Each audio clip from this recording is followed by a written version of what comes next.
It's 2012, and Sony made this banger of an announcement. Our next generation portable is officially named PlayStation Vita.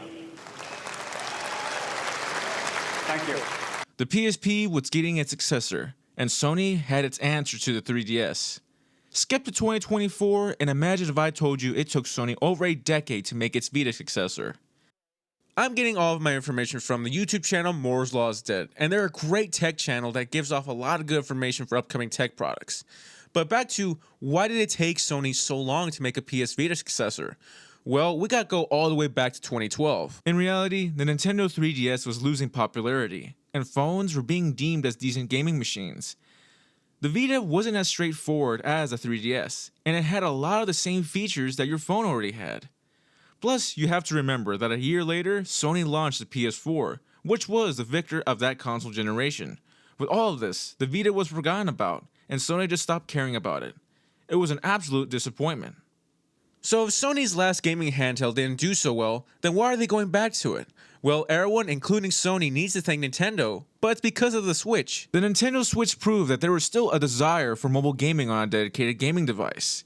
People want the option to play their games at home or on the road.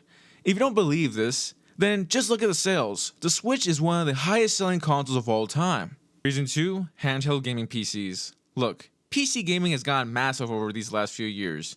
Valve came up with the Steam Deck, which changed the PC gaming landscape. The Steam Deck has been very popular ever since it released, and it bridges the gap between console and PCs. Then Asus came out with their ROG Ally, Lenovo with their Legion Go, and pretty soon MSI is set to release their Claw. These devices once again still prove that there really is a want and a desire for a dedicated mobile gaming device. After doing my own research, I have a slight idea what this handheld is. We know AMD and Sony are creating unique hardware for this device, with possibly 18 compute units. It is rumored that it can run every PS4 and PS5 game to ever come out. So with this knowledge, I don't believe it'll be an accessory like the PS Portal.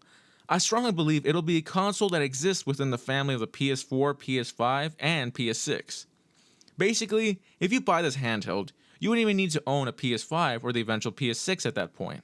The last thing that I want to add is its name. The PS Vita 2 has been tossed around. Heck, they could call it the PS Go, the PS5 Go, or the PS6 Go, whatever. But for me, I would honestly like them to call it the PSP.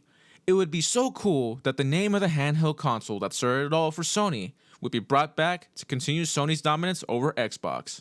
Overall, I find this to be very exciting, and I'm glad to see Sony finally getting back into the handheld game. What do you guys think about all of this? And as always, thank you guys for watching and take care. LCC, out.